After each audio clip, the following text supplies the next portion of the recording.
आज की इस पोस्ट में हम आपके सोच और ज़िंदगी को बदल कर रख देने वाली 5 साउथ हिंदी मोटिवेशनल स्टोरीज लेकर आए हैं। बेशक यह कहानियाँ छोटी है मगर इससे मिलने वाली मोटिवेशनल बहुत बड़ी है।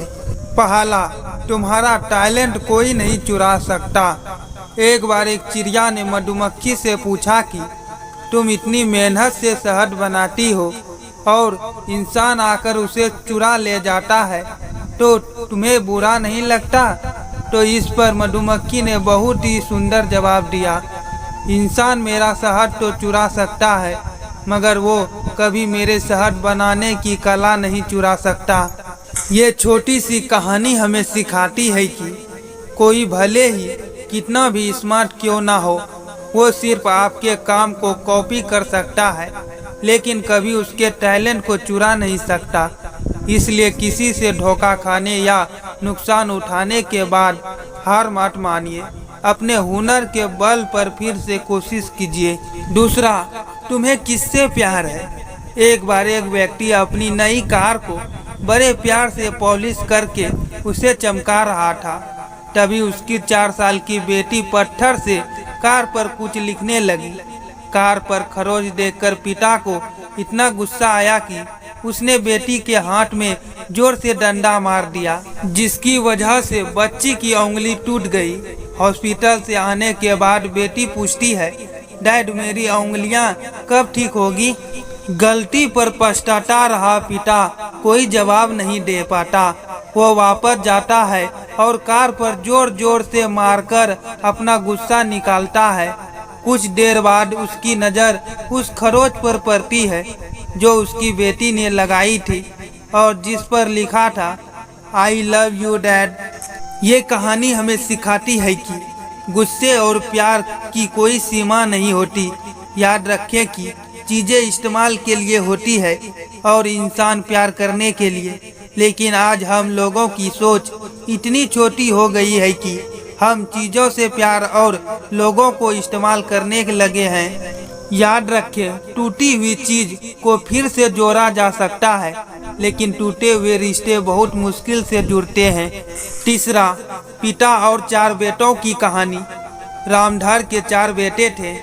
चारों का विवाह हो चुका था। रामधर के पास बहुत सी जमीन जायदाद थी तो जायदाद का बंटवारा करने के लिए चारों भाइयों ने पंचायत बुलाई।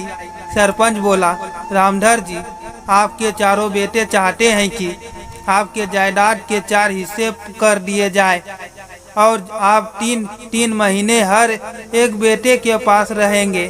क्या आप अपने बच्चों की इन बातों से सहमत हैं? तो इस पर बड़ा बेटा बोला, अरे सरपंच जी, इसमें पिताजी से क्या पूछना? हम चारों भाई उन्हें 3 महीने एक साथ रखने के लिए तैयार हैं। बस अब आप इस जायदाद का बराबर बंटवारा हम चारों में कर दीजिए। रामधर ये सब सुन रहे थे और वो अचानक उठे और बोले, सुनो सरपंच, ये सब कुछ मेरा है तो फैसला तू नहीं मैं करूँगा।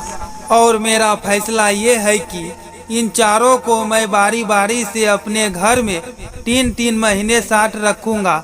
बाकी का समय ये कैसे गुजारेंगे ये अपनी व्यवस्था खुद कर ले, क्योंकि ये जायदाद मेरी है। पिता का फैसला सुन पंचायत और चारों बेटों का मुंह खुला का खुला रह गया। ये छोटी सी मोटिवेशनल कहानी हमें सिखाती है कि फैसला औलाद को नहीं, हमेशा माँ बाप को करना चाहिए। माँ बाप हर चीज़ अपने बच्चों की खुशियाँ के लिए करते हैं लेकिन आज की पीढ़ी कुछ ऐसी हो चुकी है जो पैसों और जायदाद के चक्कर में अपने माँ बाप को ही छोड़ देते हैं। चौथा, ऐसी अमीरी किस काम की? एक बार एक चूहे ने हीरा निगल लिया और उस हीरे के मालिक ने उस चूहे को देख लिया और उसे मारने के लिए एक शिकारी को ठेका दे दिया। जब शिकारी चूहे को मारने पहुंचा तो वहां बहुत सारे चूहे झुंड बनाकर एक दूसरे पर चढ़े हुए थे मगर उस सब में एक चूहा सबसे अलग बैठा था। शिकारी ने सीधा उस चूहे को पकड़ा और उस हीरे के मालिक के पास पहुंचा। उस हीरे के मालिक ने शिकारी से पूछा, उतने सारे चूहे में इसी चूहे ने मेरा हीरा निगला है, यह तुम्हें कैसे पता लगा? शिकारी ने जवाब दिया, सेठ जी, ये तो बहुत ही आसान था। जब कोई मूर्ख धनवान बन जाता है तो वह अपनों से भी मेल मिलाव छोड़ देता है।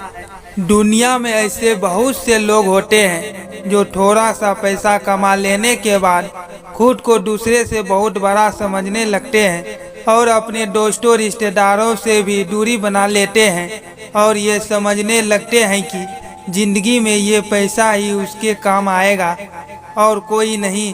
इस दुनिया में अमीर तो हर कोई बनना चाहता है, पर सही मायनों में अमीर वही होता है जो हर किसी को साथ लेकर चलता है, जिसे अपनी अमीरी पर घमंड नहीं बल्कि अपने रिश्तों पर भरोसा होता है।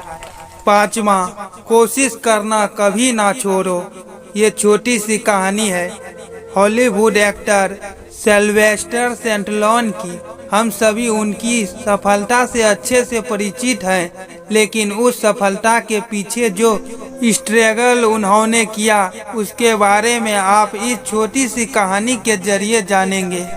सिल्वेस्टर स्टैलोन को अपनी फिल्मी करियर की शुरुआत से ही काफ़ी स्ट्रगल करना पड़ा और उनकी हालात ऐसी हो गई कि उनके पास अपने परिवार को खिलाने पिलाने तक के पैसे नहीं बचे। अपने खर्चों को पूरे करने के लिए उन्हें अपनी वाइफ की ज्वेलरी तक बेचनी पड़ गई और अपना कुत्ता भी उन्होंने $25 में बेच दिया था। इतना सब होने के बाद भी उन्होंने खुद को एक चांस दिया और अपने लिए एक फिल्म की कहानी लिखी जिनका नाम था रॉकी।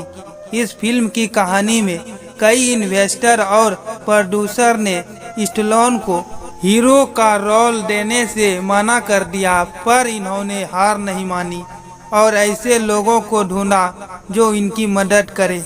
और 1976 में फिल्म रॉकी जब रिलीज हुए तो पूरी दुनिया में हिट हो गई और स्टैलोन एक सुपरस्टार बन गए।